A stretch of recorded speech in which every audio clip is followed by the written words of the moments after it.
Hi, it's Julia Madill, and I'm here to show you how to get started on my streamers kerchief that I designed for the May YArnYAY subscription box. This kerchief or shawl, you can make it larger if you like, is made with fingering weight yarn by Plucky Knitter. It's their Primo fingering yarn, which is super squishy because it's got some cashmere in it, and if you get the YArnYAY box, you get this great exclusive birthday colorway, which is the YArnYAY Aqua with these cool neon pops.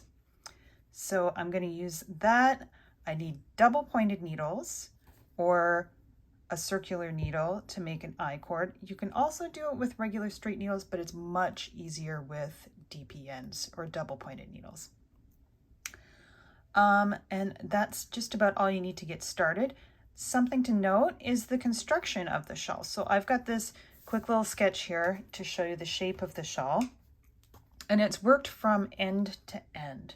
So there's 2 ties on each end of the scarf, which are created with I-cord.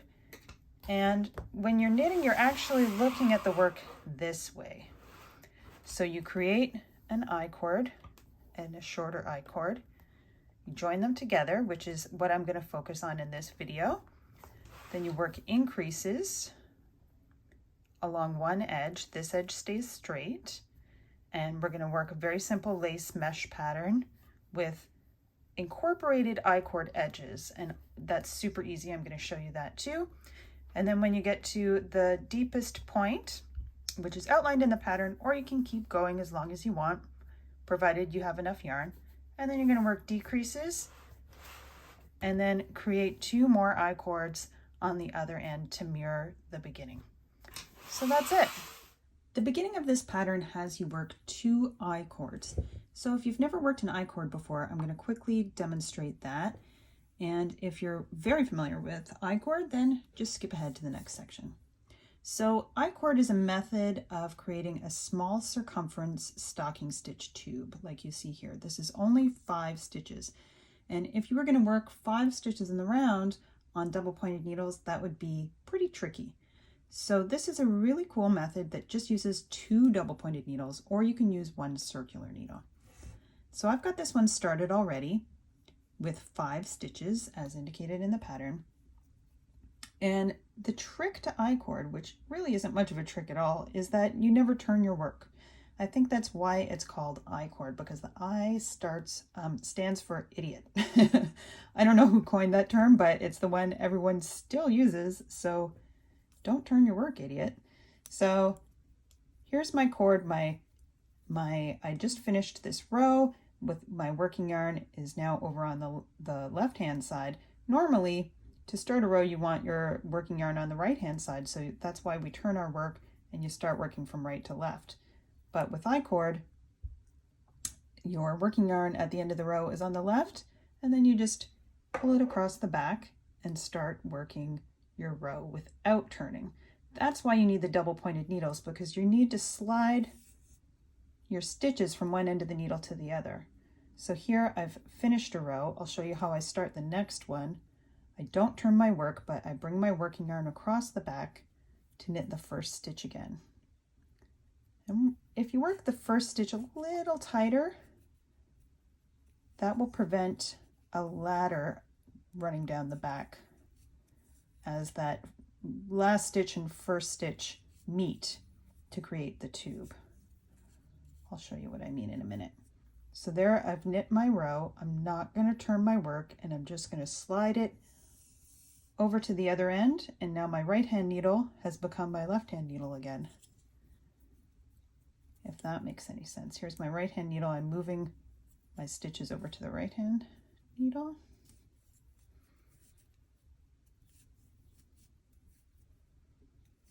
Knitting my stitches.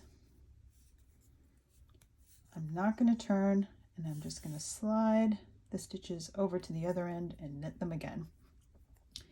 So the yarn is attached to my last stitch, and I'm bringing it over to the first stitch to knit. And like I was saying, if you work that first stitch a little tighter, it will be neater, because sometimes, like you can see here, that's where I've pulled the yarn over from the last the last row as it draws over here to connect to my first stitch, but it will close up as you go along. This is just stretched because it's closer to the needle. Don't worry about that. And it should close up nicely. To begin the setup section, we're going to put the two I-cord ties onto the same needle. So to do that, first make sure that the right side is facing you. You've got the nice smooth stocking stitch side facing, not the purl bumps on the wrong side. And the long tie on the left, the right tie, the shorter tie on the right. And you're going to slip the stitches of the shorter tie onto the same needle with the longer tie. So you're just going to slip them without knitting them. Try not to twist them as you do that. I'm just going to stick my left-hand needle in there and slip them over. You can slip them all at once, one at a time. Doesn't matter. Now from here you can start using the needles that you'd like to work the rest of your project on. Circulars or straights, what have you. I'm just continuing with double-pointed needles because it's easier to maneuver here on camera. Okay, so now I've got 10 stitches, the longer cord on the left. My working yarn is still attached to my shorter I-cord, and it's lying in the middle in between those I-cords, but don't worry about it. To work the first row of the setup section, just pull the working yarn over to the right and continue along the 10 stitches. Okay, so every right side row of the shawl is going to be slip 3 with yarn and back, and that's what creates and continues a nice little I-cord edge along the side. So to do that, all you need to do is insert your right hand needle as if to purl through the first 3 stitches. So you can do them one at a time like that, or you can slip them all at once, doesn't matter, and keep the working yarn and back. So on the right side rows, you're slipping with the yarn and back. So row 1 of the setup section, you're going to slip 3 with yarn and back, yarn over, so bring your working yarn between your needles to create a stitch, then SSK or slip slip knit. So this is how I work my slip slip knit. I'm going to slip the first stitch as if to knit, so I'm inserting my needle from left to right through the stitch, but I'm not knitting it, I'm just slipping it over. I'm going to slip the next one and then knit the 2 stitches together through the back loops. The way I like to do that is to take my left hand needle and just insert it through those 2 stitches in the front, and now my right hand needle is already through the back loops and we're ready to knit them together. So I've created a stitch with the yarn over and I've decreased a stitch with that SSK. Now, hey, I'm not attached yet, but as we keep going, we're going to be joining these 2 I-cords in this row. So we've done our slip 3 with yarn and back, yarn over, SSK. Now there's a double yarn over times 2. So you're going to bring the working yarn between the needles and around twice to create 2 stitches. Then there's the opposite decrease, a K2 tog or knit 2 together. Most people find this one a little easier. I'm just going to insert my needle as if to knit from left to right through the next 2 stitches on the needle and knit them together. And then the last 3 stitches are my edge, and I'm just going to knit those. And that's the whole setup row. Now all of those stitches are still, they are connected now. I have connected my 2 I-cords. It's a little loosey-goosey for the first couple of rows, but don't sweat it. It'll firm up as you go. It'll feel more stable. So now we're going to turn the work. It's not I-cord. We're turning our work to face the wrong side. So just like every right side row begins with that slip stitch edge, so does every wrong side row. The only difference is on the wrong side rows, you're going to slip 3 with yarn in front. So I'm slipping as if to purl the first 3 stitches, 1, 2, 3, And I'm going to bring my yarn across the front of the work to work the next stitch instead of across the back like on a right side row. Only difference. And every wrong side row of the setup section is the same. You're going to purl the first stitch, so I'm bringing my working yarn across the front there. I'm going to purl, and now I've come across my double yarn over. So the double yarn over is going to feel a little bit loose, but it will stabilize with these stitches. And you're going to purl into the first yarn over and knit into the second yarn over. So I'm going to purl this one, slip it off the needle. Be careful not to slip that second yarn over off. That can be really easy to do.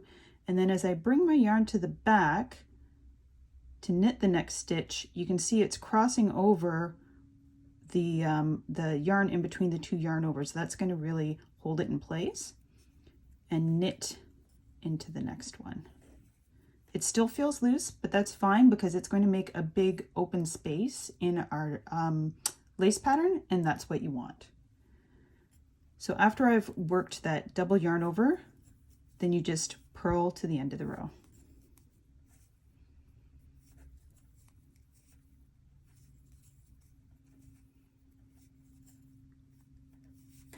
So I'll work the next 6 rows of the setup section with you, but everything I've showed you, there's nothing new throughout the entire shawl. Yarn over, double yarn over, SSK, K2 tog, that's all you really need to know. And slipping the first 3 stitches of every row.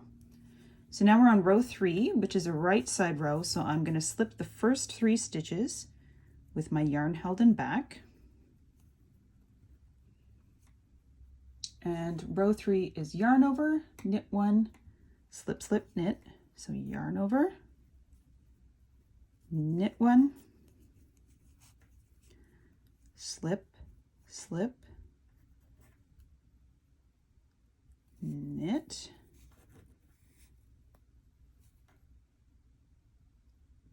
double yarn over. So yarn around once, yarn around twice, knit 2 together, knit 3.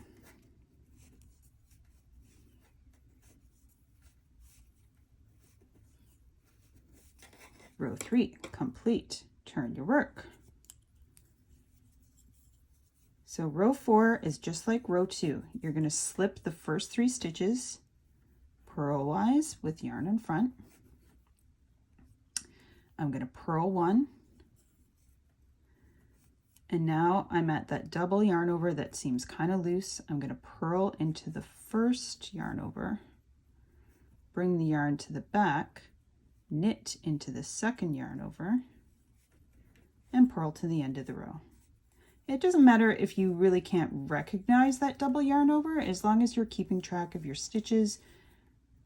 Oops, so I'm keeping track of my stitches there by picking up the one I dropped.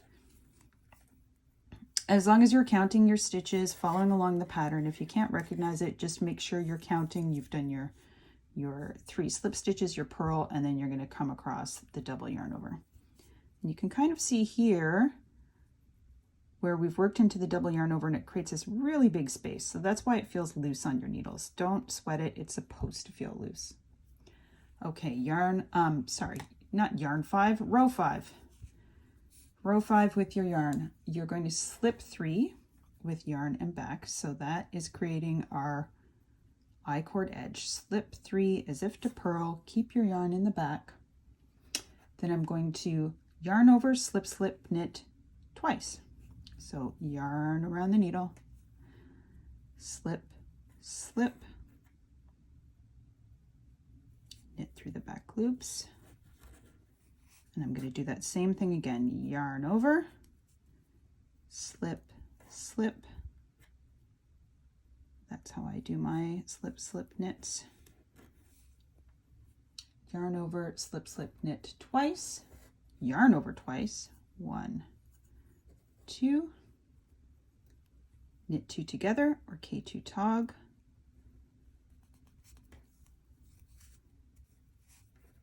and knit 3.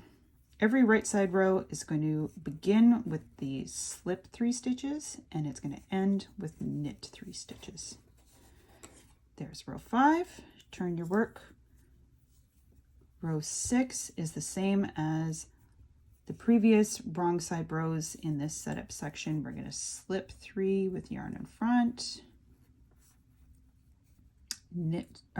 purl the first stitch. So I'm bringing that working yarn over across these slipped stitches, and that will tighten up as you go and close up and create a little I-cord edge on the side there.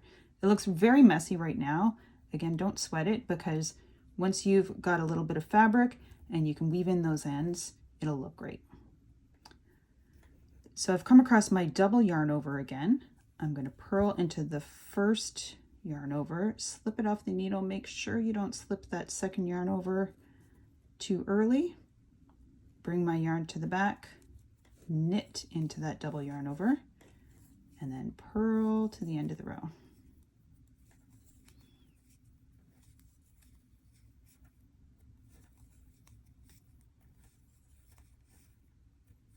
Every wrong side row begins with slip 3 purlwise with yarn in front and ends with a purl 3.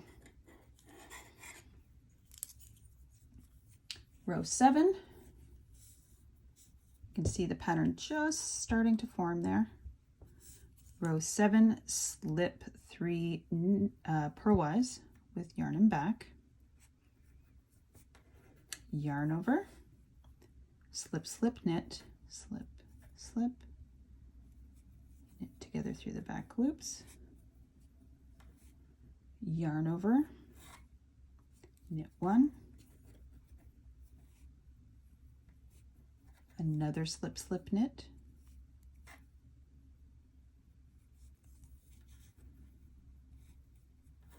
double yarn over times 2, whoops, that's 1, 2, knit 2 together, from left to right, knitwise through both stitches, knit them together, and knit the last 3 stitches, which is the I-cord edging.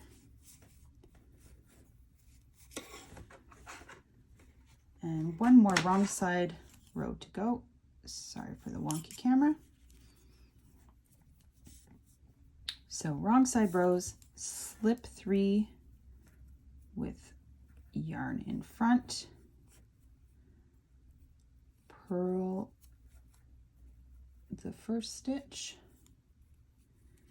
and now I'm going to purl into that double yarn over, bring yarn to back, knit into the double yarn over, the second yarn over of the double yarn over, and purl to the end of the row.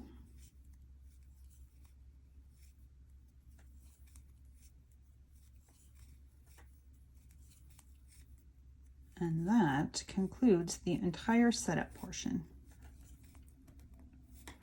So you can proceed to the increase section. You can see our pattern is just starting to form there. It's very loose, but remember, it is a very open pattern. And there's nothing new for the increase section, the decrease section. Everything I've gone over in the setup section is covered for the rest of the pattern. So please make sure to share your knitting on social media. Please use hashtag YArnYAY so that we can see your work, and I can't wait to see what you guys come up with. All right, bye.